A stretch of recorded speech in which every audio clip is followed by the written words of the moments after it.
Pastor Gerson. A graça e a paz, amados. Amém. Pode tomar assento, queridos. Eu louvo a Deus por esse momento tão especial que o Senhor tem me concedido. Um dos maiores desafios que eu tenho encontrado no campo missionário é justamente o afeto dos irmãos da igreja local. Eu estou muito emocionado de estar aqui na minha casa, eu me considero aqui a minha casa. Já há muitos anos mesmo que Deus me presenteou com esse grande amigo, essa grande amiga, o casal, a família, né, na verdade. Eu acho que todos os membros da família são meus amigos, né, pastor? Glória a Deus por isso. Poxa vida, que bênção eu estava pensando aqui. Isso, as duas famílias, que bênção, né? Foi um presente de Deus, a forma de Deus se manifestar para nós, através do outro. Às vezes nós queremos ver manifestação sobrenatural, de preferência incandescente, né, de anjos, né, de foco de luz, né, vindo do céu. E o Deus do céu se fez homem, tão homem, mas tão humano, que só pode ser Deus. E Ele se manifesta para nós através do outro, né? Eu louvo a Deus porque Deus tem se manifestado para mim, meus irmãos, através da sua vida, através da comunhão. A Bíblia diz em Salmo 133 que ali o Senhor ordena, não é que a bênção vem, a bênção já está. A bênção já está, mas Ele ordena a bênção e a vida para sempre. É porque onde há comunhão, a manifestação da presença do Pai. E eu louvo a Deus pela vida do pastor Antônio, toda a equipe, todos os obreiros, companheiros, que Deus continue abençoando esse ministério seleto, esse púlpito seleto, né, irmão? Então, eu quero aqui externar minha alegria a Deus, minha devoção, minha gratidão ao Pai, por estar aqui com meus irmãos, independente se estou pregando ou não, mas aí na pregação a responsabilidade maior, né? De um púlpito tão abrilhantado de obreiros maravilhosos. Então, muito obrigado, pastor, muito obrigado, companheiros obreiros. Vocês sabem, amado, eu durante 43 anos, o Senhor, cheguei aqui no Rio de Janeiro, né? Cheguei em 81, e durante 43 anos, o Senhor fez algo maravilhoso aqui, me deu... Eu conheci o pai aqui, né, no Rio de Janeiro, conheci a minha esposa linda ali, né? Apesar de ser paraibana também, mas eu conheci ela aqui. Essa coisa linda ali. Ela parece assim adolescente, irmão, porque eu cuido bem, viu? Parece uma adolescente, né, irmão? Bonita, né, pessoal? Qual é o segredo? O segredo é o cuidado, né, o carinho, né? Acordo de manhã bem cedo fazer café para ela, vou lá comprar água de coco, aquelas coisas boas, né? E aí, amado, aqui no Rio de Janeiro o Senhor me enriqueceu. O Senhor me fez herdar a terra, né? E foi bênção. Conheci o Senhor, conheci minha família, tive filhos, tive amigos. E depois de 43 anos, com filhos, netos, 5 netos lindos, né, que vocês sabem que eu tenho. 7 netos, na verdade, mas 2 estão no norte, lá no Amapá. E aí o Senhor nos enviar ali para o Nordeste. E, irmão, olha, sinceramente, eu não entendi nada. Mas a gente sabia que uma época a gente tinha que ir para lá para cuidar dos pais. Porque crente cuida dos pais. Não adianta eu ganhar o mundo inteiro e perder a minha alma. Eu posso até ter alma salva lá, alma escatológica. Lá no final dos tempos pode ser alma salva, conforme a Bíblia diz, que alguns vão ser salvos como pelo fogo. Não é isso? Agora, existe a alma como centro emocional, como a emoção, como a empatia pelo outro, não é isso? A alma como o amor, como o sentimento mais profundo e nobre do ser humano. Muita gente, às vezes, ganha muita coisa, inclusive ministério, mas perde a alma. Perde a sensibilidade para com os pais, de honrar os pais, de honrar os amigos, de honrar as pessoas que lhe abençoaram, né? E sentindo esse desejo de cuidar dos pais, já estava com idade avançada, os pais, na verdade, é da minha esposa, viu, irmão? Mas os pais dela também são meus pais. Biblicamente, é meu pai.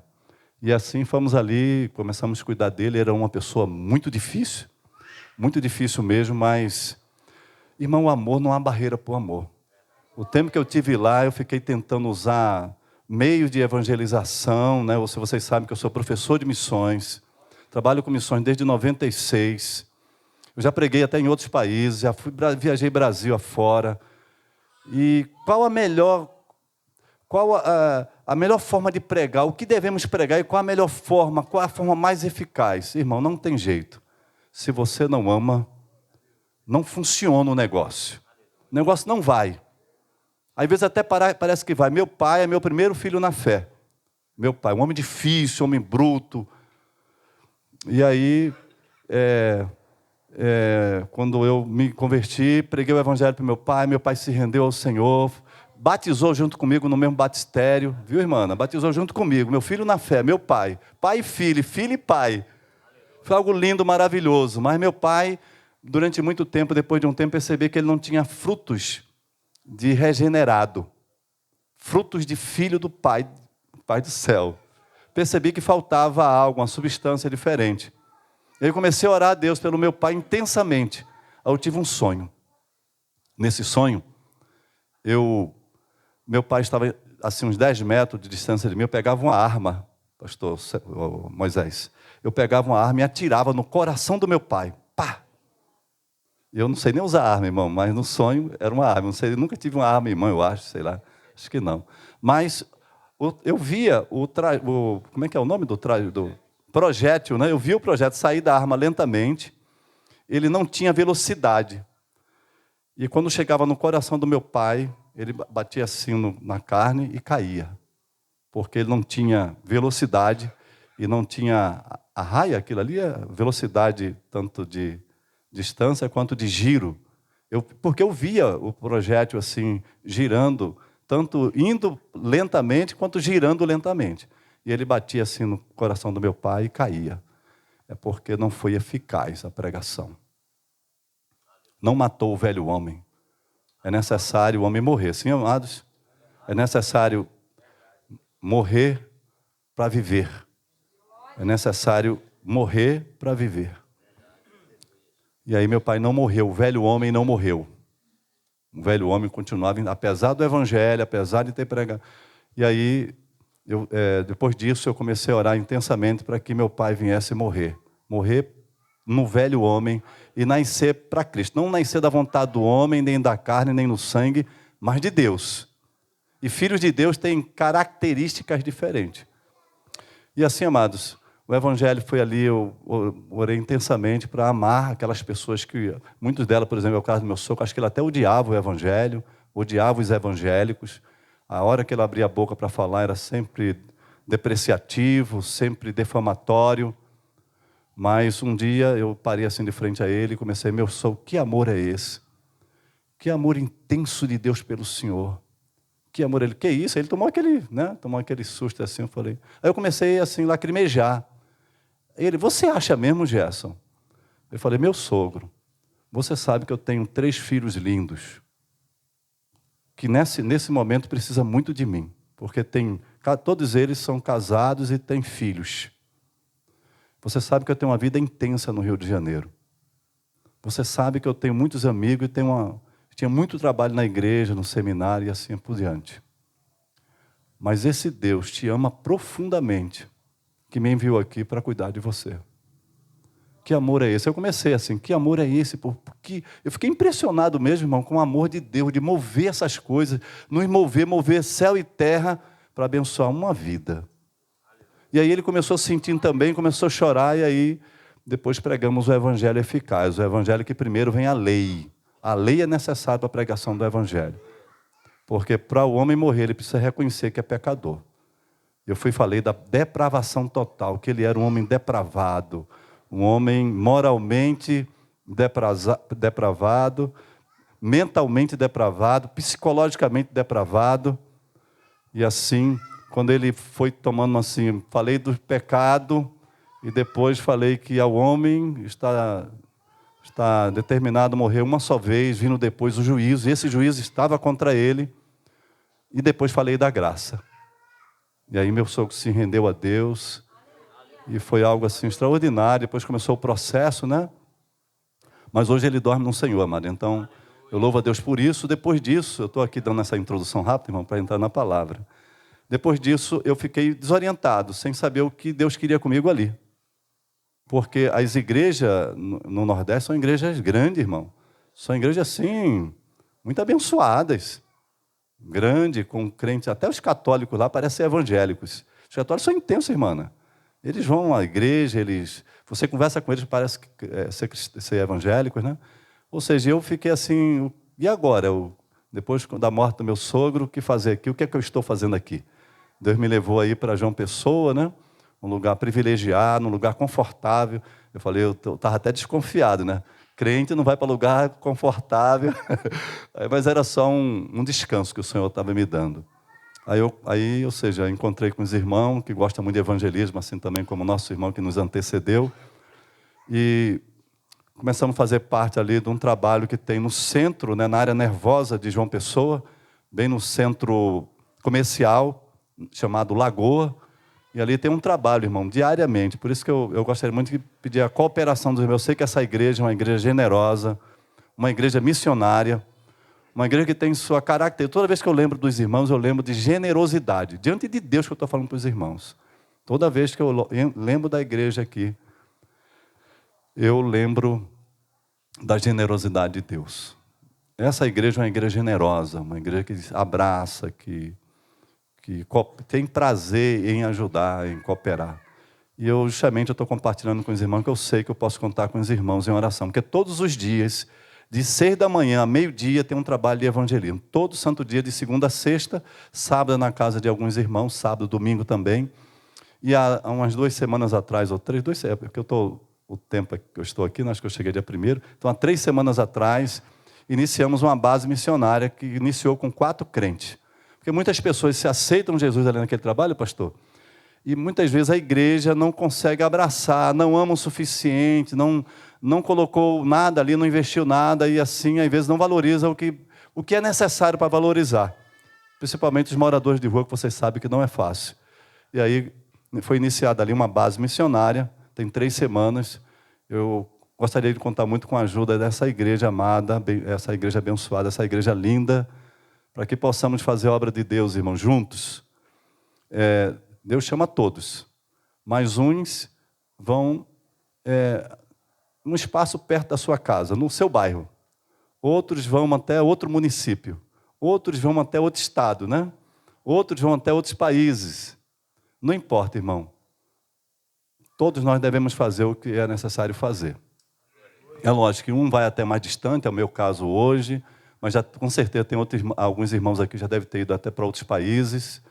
Deus usa todos de acordo com sua força. Então, faça conforme sua força. Agora, a tarefa de orar é para todos. Amém? Então, gostaria de contar com a ajuda dos irmãos em oração. Abra sua Bíblia no livro de 1 Tessalonicenses, cara.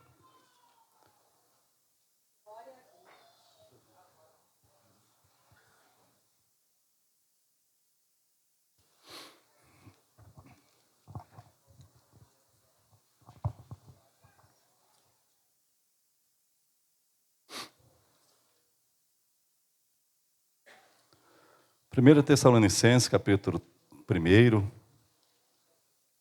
Tessalonicenses, né, mano? Todos sabem que foi uma das primeiras literaturas do Novo Testamento, né? Provavelmente a primeira literatura. Depois vem Marcos, né? Isso é o que é entendido. Então, é uma literatura riquíssima.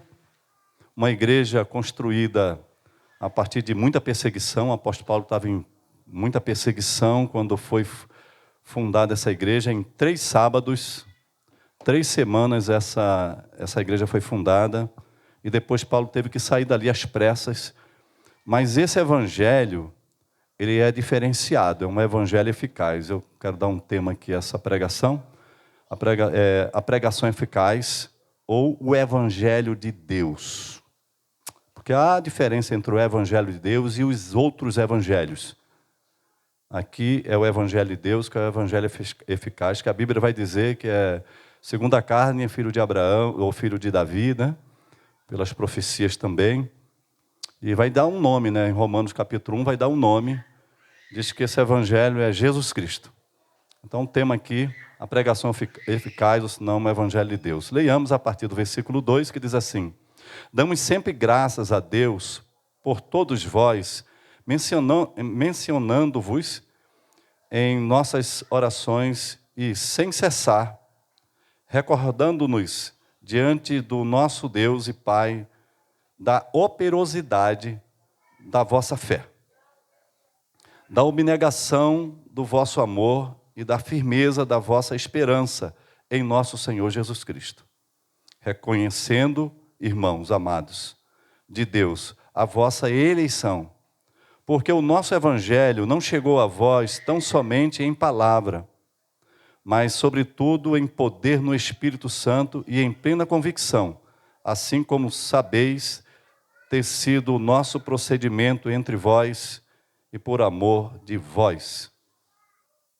Com efeito, vos tornasse imitador nosso e do Senhor, tendo recebido a palavra posto que em meio a muita tribulação, com a alegria do Espírito Santo, de sorte que vos tornasse um modelo, olha só que coisa linda, irmão, de sorte que vos tornasse um modelo para todos os crentes da Macedônia e Acaia, porque de vós repercutiu a palavra do Senhor, não só na Macedônia e Acaia, mas também por toda parte se divulgou a vossa fé. Observem bem, destaque aqui, viu, irmão? A vossa fé para com Deus, a tal ponto de não termos necessidade de acrescentar coisa alguma. Pois Ele mesmo, no tocante a nós, proclamam que repercussão teve o nosso ingresso no vosso meio. E como deixando os ídolos, vos converter-se a Deus, para viverdes o Deus vivo e verdadeiro. Então, essa igreja, criada em 3 sábados, ela foi tão intensa, que ela começou a pregar um evangelho tão genuíno, que as pessoas se convertiam de forma tremenda. E começavam a viver o evangelho, não era pregar o evangelho, a viver o evangelho tão intensamente, na comunhão, conforme Atos 2, ali a partir de 42, né, que havia comunhão entre eles de tal maneira que caía na graça de todo o povo. Assim também essa igreja, havia comunhão, havia um evangelho diferenciado, de tal maneira que não somente aquele lugar, Tessalônica, mas também em toda a Macedônia e também na Acaia, como se fosse, irmão, o estado todo se convertesse, não somente aqueles estados, mas também, é como se fosse, comparando aqui, é como se o evangelho fosse pregado aqui em Nilópolis, tomasse uma dimensão da Baixada Fluminense, depois todo o estado do Rio de Janeiro, aos arredores também do Rio de Janeiro, em Minas, Espírito Santo, em São Paulo, de tal maneira que não era mais necessário pregar coisa alguma, porque o que eles pregavam era, não somente batizavam em nome do Senhor, mas ensinava a guardar todas aquelas coisas. Tão intensamente que o apóstolo Paulo depois escreve a 2ª epístola, mandando eles pisarem no freio. Olha, vocês manerem, porque eles paravam de trabalhar para pregar o evangelho, viver o evangelho e aguardar a vinda do Senhor. O apóstolo Paulo, olha, cuidado, não seja assim, cuidado. A vinda do Senhor não será assim, sem antes haver a trombeta e tal. Aí começa a doutrinar eles, porque eles viviam um evangelho intenso. Mas agora, irmão, se a gente for observar, o que é um evangelho eficaz? Por que a gente prega às vezes e não acontece isso aqui? Qual o diferencial? Eu destaquei aqui, irmão, no capítulo 2, no versículo 3, que ele diz assim, recomendo-nos diante do nosso Deus e Pai, da operosidade. Havia uma operação, uma obediência, de tal maneira a obediência, que diz assim, da vossa fé. Havia uma operosidade da vossa fé. Agora, que fé é essa, irmão? Eu fiz aqui algumas anotações. A Bíblia diz que a palavra de Deus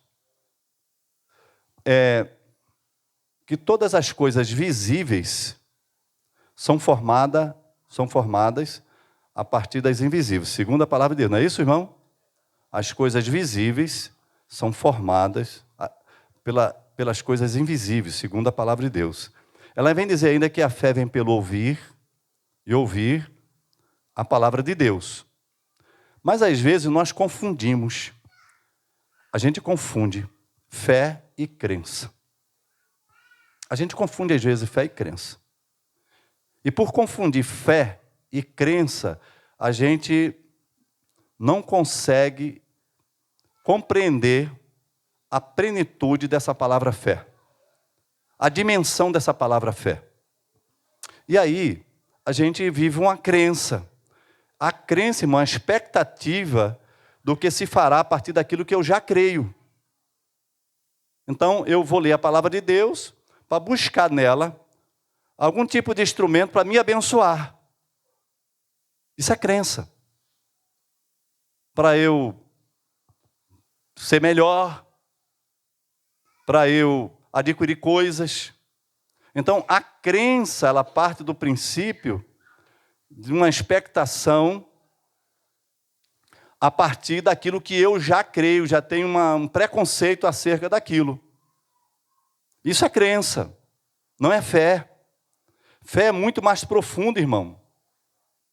É por isso que muitos de nós não mergulhamos mesmo num evangelho eficaz e numa vida plena em Deus, porque não compreendemos direito e confundimos fé com crença. Às vezes a gente fica procurando textos bíblicos que venham corroborar com aquilo que já cremos. E isso não é fé. A fé viva é aquela que você vai para o texto e você vai para ser moldado por ele. Você vai ser moldado.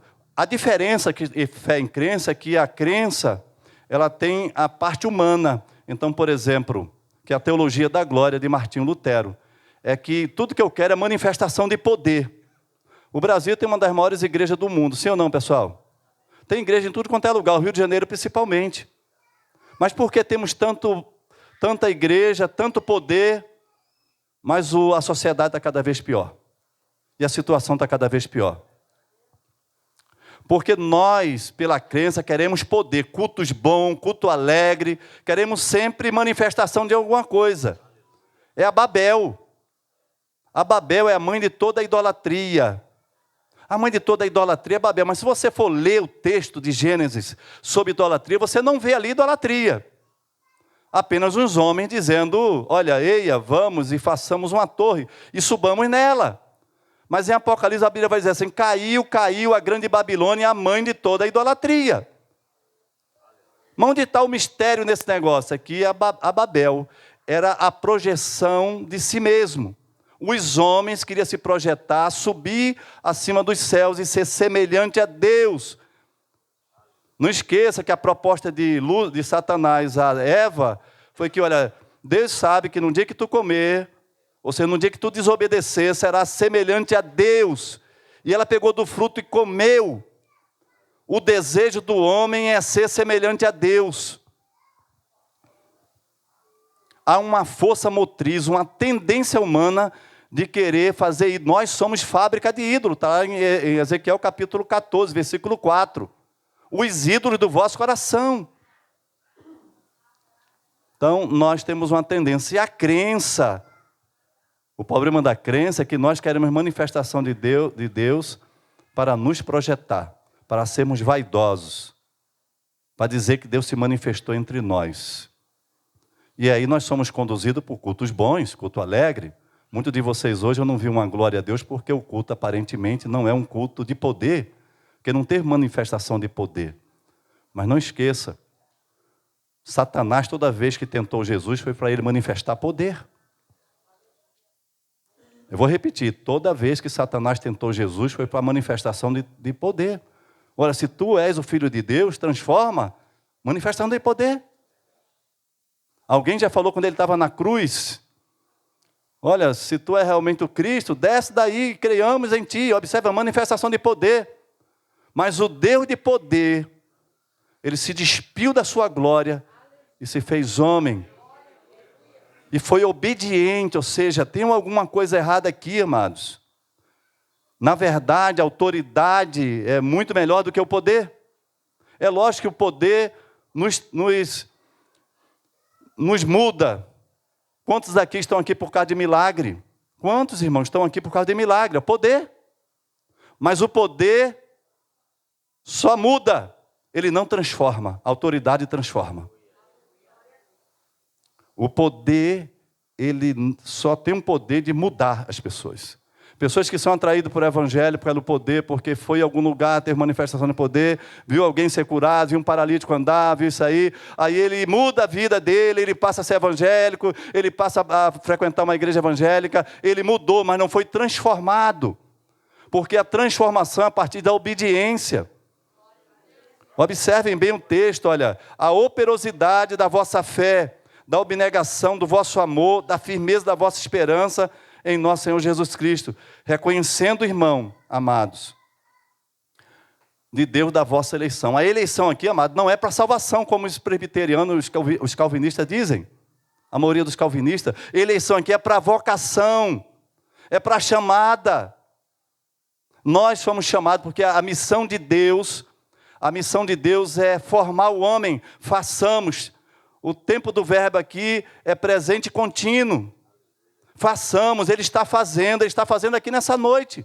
Ele está sempre fazendo o homem. Façamos. Quanto de nós éramos mortos, andando no nosso deleite e pecado.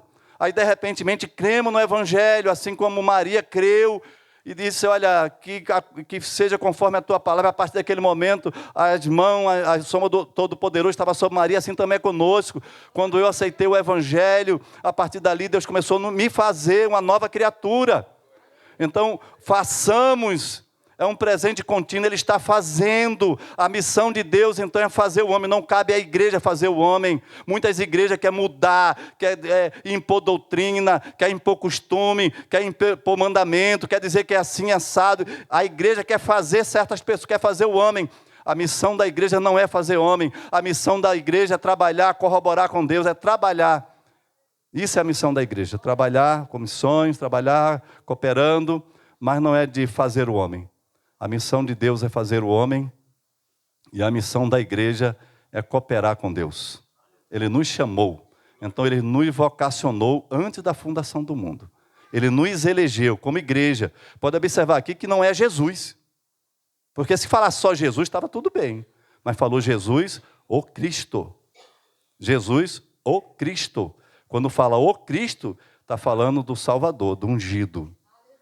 Está falando aqui daquele que salvou a igreja e que todos nós somos o seu corpo.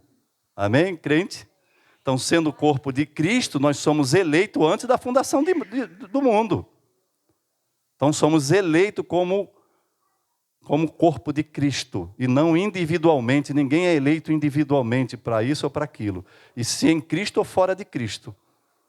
Então, é interessante, né, a eficácia da pregação de Paulo aos Tessalonicenses, porque ele foi... E por que esse evangelho foi tão eficaz, irmão? No capítulo 2 dessa mesma epístola, você tem 2 pontos aqui que eu gostaria de destacar com o versículo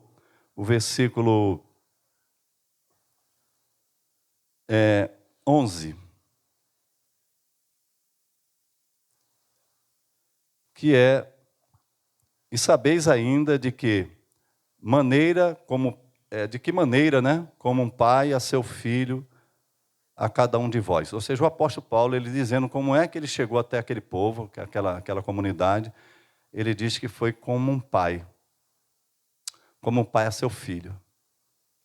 Em outro texto, no capítulo 2, versículo 7, ele diz assim, embora puséssemos como enviado de Cristo, exigir de vós a vossa manutenção, todavia, nos tornamos carinhosos entre vós, qual ama que acaricia seu próprio filho. Dá para entender, amados irmãos, que primeiramente, aquele evangelho que foi pregado em Tessalônica, ele era um evangelho eficaz porque ele tinha uma fé verdadeira, não uma crença. Pode observar que mais à frente ele vai dizer que não foi por homem, não foi por bajulação, não foi para agradar homem, e sim a Deus. E ele tinha uma fé verdadeira. Ele elogia a fé deles. E também que aquele evangelho foi aquelas pessoas também com amor, como um pai ao filho. E também como uma ama, né? Como uma mama que cuida, que trata, que dá carinho, que dá amor. Então o evangelho eficaz, irmão, é o evangelho que eles têm que estar temperados. Se você está evangelizando alguém e não está tendo eficácia, irmão, em nome de Jesus, aprenda isso. Ore para que Deus coloque amor no seu coração. Porque se nós realmente nascemos de novo, nós exalamos a essência de Deus. Nós exalamos a essência de Deus. E não esqueça, se somos filhos de Deus, conforme João 1,12, se somos filhos de Deus, devemos ter a mesma substância de Deus. Não nascemos da carne nem do sangue. Ora, se somos filhos de Deus, temos que ter a mesma essência de Deus. E a essência de Deus é amor, bondade, misericórdia, piedade, compaixão.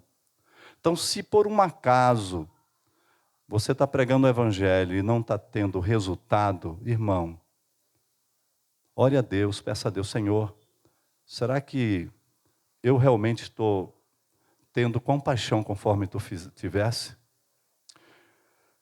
Existe outra pregação eficaz no evangelho, narrado nos evangelhos, que é a pregação de Pedro. Pedro, ele faz uma releitura bíblica, profética, e da revelação das Escrituras, da narrativa histórica, apresentando Cristo como Salvador. Mas se você observar um detalhezinho da pregação de Pedro, a ausência do elemento subjetivo. Pedro não falou de nada de si mesmo. Às vezes nós queremos colocar alguma coisa no evangelho que pregamos. Colocamos alguma crença.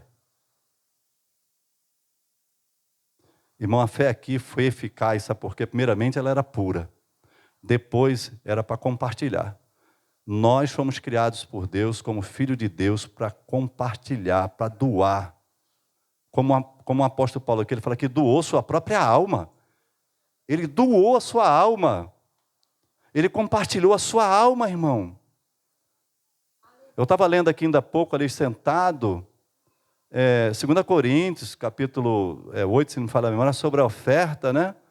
Que Paulo elogiando a igreja, porque não deram além do que se proposto. E não somente isso, não era porque eles deram alguma coisa assim, vós doaste a vós mesmos. A doação, tanto a oferta quanto para o irmão, nós somos criados como filhos de Deus, como Cristos. Quem somos nós? Cristos. Se somos corpo dele, somos Cristos. Que é isso, pastor Zé? Você está exagerando. Não, amados. Primeiro, João, capítulo 3, versículo 16, vai dizer que Deus amou o mundo de tal maneira que deu, não é assim? Que doou o seu próprio Filho, para que todo aquele que nele crê não pereça, mas tenha vida eterna.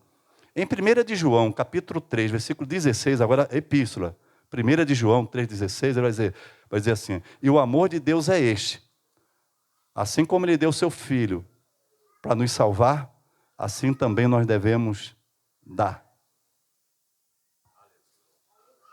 Por amor do outro. Nós devemos nos doar. É a mesma obra. Lembra que ele falou que nós completaríamos a obra e faríamos coisas ainda maiores do que ele fez.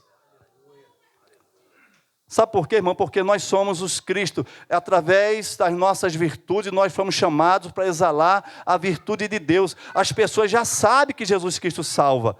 Elas querem sentir Deus em nós. Elas querem sentir a virtude daquele que nos chamou das trevas para a sua maravilhosa luz.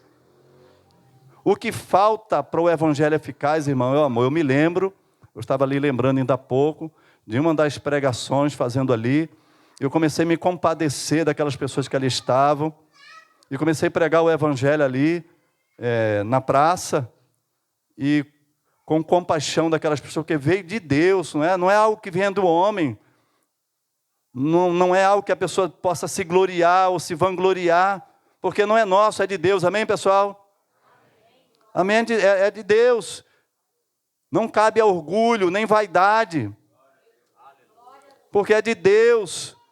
E aí, irmão, eu comecei pregando, daqui um pouquinho as pessoas começaram a se aproximar, pastor, e começaram a se ajoelhar no chão. Eu fiquei tão sem graça, irmão, porque eu não estou acostumado com essas coisas, de ver pessoas se ajoelhando perto de você assim, e se ajoelhando, e se ajoelhando, e se ajoelhando. E eu fiquei até sem graça, não era costume, mas, irmão, é a eficácia do Evangelho. É a eficácia do Evangelho poderoso de Deus. O Evangelho ele só tem eficácia quando é o Evangelho de Deus. E o Evangelho de Deus é com o amor de Deus, é com a bondade de Deus, a misericórdia de Deus, a compaixão de Deus. E também com a lei de Deus. A lei não fica fora não, porque a lei não é para nós, queridos. A lei não é para nós não precisamos mais da lei, é da graça, amém? Mas a lei é para todos, patricida, matricida, fornicário, adúltero, profano. Então, para você pregar o evangelho genuíno, tem que ter a lei. Tem que mostrar para as pessoas que elas estão em pecados. Então, você mostra para elas que elas estão em pecado, mas sempre se compadecendo, sempre se colocando no lugar delas. Sempre se colocando no lugar dela. Jesus teve alguém que teve uma pregação muito eficaz, mas Deus falou assim para o profeta Osés: casa com a prostituta, que eu quero que você sinta o que eu sinto. Não adianta pregar só o evangelho não, irmão. Eu não fui somente a voz em palavras, diz o apóstolo Paulo. As pessoas já sabem. As pessoas estão fartas de palavra vazia. Eles querem sentir o amor de Deus em nós. E Paulo falou e Deus falou para o profeta: olha, toma uma mulher prostituta e casa com ela e tem filho, que eu quero que você sinta a dor que eu sinto. Você ser traído, a tua mulher vai ser prostituta, mas ama ela a si mesmo. E ele amava intensamente aquela mulher, intensamente. Por diversas vezes ele foi lá resgatar ela, comprar de novo. É o que Deus fez com Israel. E é o que Deus quer de nós, irmão. Que sintamos a dor daquele que está caído. O evangelho é eficaz. Pelas minhas andanças, irmão, uma vez eu fui pregar em BH por revelação. Deus revelou a irmã Augusta, eu e a irmã Augusta e a mãe do Cláudio Loyola. E fomos parar no hospital lá em BH, por revelação. E quando chegou lá, eu tomei um susto, porque eu pensei que foi um pesadelo que eu tive, não foi um sonho. Porque havia uma multidão de crentes pegando o evangelho naquele hospital. Era tanto crente que eu falei: vai fazer o que aqui? E aí a gente ficou todos três equivocados. Ora, tem alguma coisa errada, foi pesadelo, não foi sonho? Não foi a revelação, foi um pesadelo? Sei lá. Aí, irmã Ana, vamos embora. Fazer o que aqui? Saímos daqui do Rio, foi lá para BH. Chegou lá, um montão de crente, uma turba, E aí, quando a gente estava saindo, eu passei num leito de um senhorzinho. E me coloquei no lugar daquele senhorzinho. E eu perguntei a ele: moço, está tudo bem com o senhor? Tá. O senhor, por uma acaso, entregou sua vida a Cristo? Porque eu vi os irmãos saíram daquele leito. Aí eu falei: o senhor entregou sua vida a Cristo? Ele falou assim: o que é isso, entregar a vida a Cristo? Aí eu falei assim: os irmãos não falaram do seu estado pecaminoso, que o senhor precisa tomar uma decisão para Cristo? Não, eles me deram um jornal e falaram, quando for na hora X, botar no radinho aqui, alguma coisa assim, e pegar o jornal e botar no travesseiro. Aí eu fui, irmão, de leito em leito. Eu, a irmã Augusta e a mãe do Cláudio. De leito em leito, leito em leito. Irmão, foram 50 e poucas almas para Jesus. Mas uma delas era uma católica, que estava assim, de frente, assim, quando eu cheguei, e a gente começou a olhar para um para o outro, e no olhar, irmão, a gente se comunicou. A mulher estava sofrendo muito com dor, e ela conseguia transmitir a dor dela. E eu comecei a sentir a dor dela, irmão, e aí começou a gente chorar um ao outro. E eu senti o amor de Deus por aquela mulher. O alvo era aquela mulher, mas os outros foram todos abençoados para a glória de Deus. Você pode glorificar a Deus por isso, irmão? Esse Deus maravilhoso, irmão. Irmão, é se colocar no lugar do outro, é sentir a dor do outro, é sentir a empatia, é você sofrer pelo pecado do outro. Eu, ao chegar aqui, eu estou tendo muita dificuldade, porque os 2 anos e 3 meses que a gente está em João Pessoa, lá é capital com cara de interior, irmão, porque é muito tranquilo. Lá não tem barulho, não tem moto, não tem nada disso. É bem tranquilo. E eu vim, aí meu filho mora em Gato Preto. Olha, irmão, teve 2 baile funk. 2 dias de baile funk, terrível, parecia até... E meus miolos aqui estão todos soltos aqui, eu estou 2 dias sem dormir. Aí quando parava o baile, era moto, era o tiro, era o cachorro latindo. Ai, meu Deus do céu, ninguém dorme nesse lugar não, Rio de Janeiro, eita glória. Aí no primeiro dia, no sábado, eu falei assim, meu Deus, eu preciso estar no lugar daqueles jovens ali. O que se passa na mente de um jovem para ouvir aquela música sem sentido, um ritmo sem harmonia, uma coisa de louco, parece até coisa do inferno, parece, né, coisa do inferno. Se o inferno fosse compor um hino, irmão, uma música deveria ser o funk, esse proibidão, porque é uma coisa depravada. Você não entende nada e quando entende é só safadeza, é só pilantragem. Aí, meu irmão, com aquilo ali, aí já eram umas 3 da manhã, eu falei, opa, é a hora do clamor. E eu fui me colocar no lugar deles. Fui lá, fiquei a madrugada toda, porque não tinha como dormir. Então, é guerrear, né, irmão, em oração. E aí se colocar no lugar deles, irmão. A oração eficaz é aquela oração que eu me conecto com o irmão. A palavra eficaz é aquela palavra que eu me coloco no lugar do outro. Então, irmão, se você tem um filho, um parente, que é o alvo da sua missão, a sua missão é essa pessoa, irmão, primeiramente você deve amar. Não adianta você dar doutrina, regra, isso é coisa de homem, é crença, irmão. Isso é crença. A fé verdadeira e genuína, ela é para ser compartilhada. A ceia, há muita gente que está doente, muita gente que dorme, né? A Bíblia diz que há muitos comer e beber do pão indignamente, é por isso que há muitos entre vós que está dormindo, doente. O que mais, pessoal? Me ajuda aí, por favor, que eu esqueci do texto. Olha só que coisa. Há muita gente dentro da igreja que participou da ceia para sua própria condenação, ou senão está doente. Doente espiritual, doente da alma, doente dos sentidos, não consegue entender o que o pastor fala, perdeu a capacidade da vontade. Não tem a vontade, sabia? Você sabia disso, irmão? Que tem pessoas que perdeu a capacidade porque comeu a ceia, participou da ceia, indignamente. Sabe onde é que está? Timóteo capítulo 2, versículo 25 e 26. Leia aí para você ver. Veja aí. Prisão da vontade. Prisão da vontade. Prisão da vontade. Crente que perdeu o domínio sobre sua própria vontade. E está nas mãos de Satanás. Que coisa terrível, né? Por que, irmão, isso? Porque o que é a dignidade da ceia? É você saber que a ceia foi o corpo de Cristo que foi partido por nós. E deve ser partido. E nós, como pequenos cristos, devemos partir. Ali, o pão ali é simbólico, irmão. Você sabe disso. É partir a nossa própria alma. É partir a nós mesmos. É a gente ser Cristo, a gente sofrer por amor do outro, ter comunhão. O motivo da carta era contenda entre os irmãos. E aonde há contenda, há morte. Aonde há emulação, há morte. Onde há unidade, há vida. Onde há amor, a unidade, a tolerância, a vida, irmão, a compaixão. E é isso que está dizendo, a dignidade da ceia é você saber que você está ali e você vai partir. Não somente aquele pão com seu irmão, mas também a sua própria alma. Irmão, que Deus nos abençoe. Que Deus tenha misericórdia de nós. Que possamos ter os nossos entendimentos iluminados pela palavra de Deus. Que o Senhor possa iluminar nosso entendimento, irmão, para que possamos exalar a virtude de Deus. Que possamos ser representante de Cristo aonde nós estejamos. Eu me lembro, quando eu me converti, eu conheci um pastor antes de me converter, o nome dele era pastor Neves.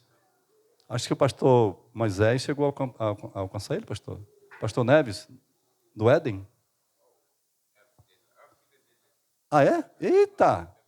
Que bênção, glória a Deus, que maravilha, é mesmo? Levanta a mão assim, irmã. Olha, filha do pastor Neves. Eu não era cristão, e já a fama do pastor Neves circulava no mundo, e tem um neto e bisneto ainda, que coisa linda, né? E foi um grande homem de Deus, foi pastor aqui do Éden, foi também pastor em Bangu, né? Teve uma morte trágica e tal, mas foi um homem que marcou, viu, irmão? Eu não era cristão na época, e o que eu conhecia do pastor Neves era o homem que andava com Deus.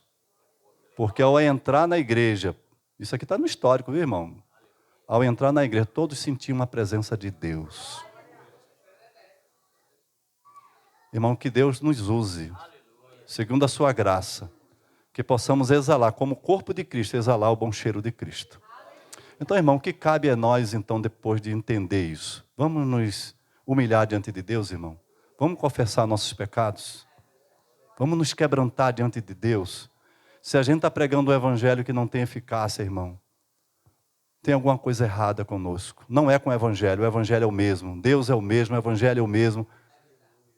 A falha está em nós. Nesse momento eu gostaria de tirar uma oração com vocês. Eu vou dar um minuto de silêncio para vocês fazerem a oração pessoal e depois eu entro orando por vocês também, por todos nós, amém? Vamos nos humilhar, vamos pedir perdão a Deus.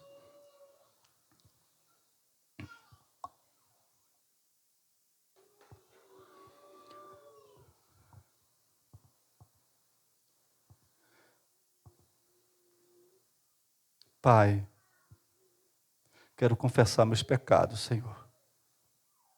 Muitas vezes, Pai, eu sou orgulhoso. Muitas vezes, Pai, eu me sinto até superior aos outros que não são cristãos, pregando o evangelho altivo, um evangelho de regra, um evangelho, ó Deus, que eu quero mudar as pessoas a partir daquilo que eu creio. Deus, e às vezes, Senhor Deus, eu não entendia, Senhor, que é necessário, meu Pai, eu me aproximar de Ti, da Tua palavra escrita, para aprender, Senhor Deus, para me moldar através da Tua palavra, e não na crença, Senhor. Deus perdoa nossos pecados. Deus perdoa, Senhor Deus, porque muitas vezes nos aproximamos da ceia, Senhor, de forma indigna. É por isso que há entre nós, Senhor Deus, muitos fracos, doentes, e muitos que morrem, que dormem, porque comemos do pão e bebemos do cálice. Mas nesse momento, ó Deus, eu me entro como intercessor. Eu me coloco, ó Deus, como o pecador mais miserável dentre os homens. E faço confissão de pecado por todos meus irmãos. Não somente dessa congregação, mas todos, ó Deus. Deus, tem misericórdia de nós, segundo a Tua infinita misericórdia. Tem compaixão de nós, Senhor, segundo a Tua infinita graça, Senhor. Perdoa nossos pecados, Senhor. Apaga nossas transgressões, meu Pai. Ó Deus santo e eterno, Deus de Abraão, de Isaac e Jacó. Deus santo, Deus poderoso, Deus criador dos céus, da terra, do mar e tudo que nele há. Tu, ó Deus, que criaste todas as coisas, ó Pai. Todas as coisas são sustentadas a partir do Teu poder. Tem misericórdia, Senhor. Deus, e agora, Pai, eu venho te pedir, Senhor Deus, algo tremendo, Senhor.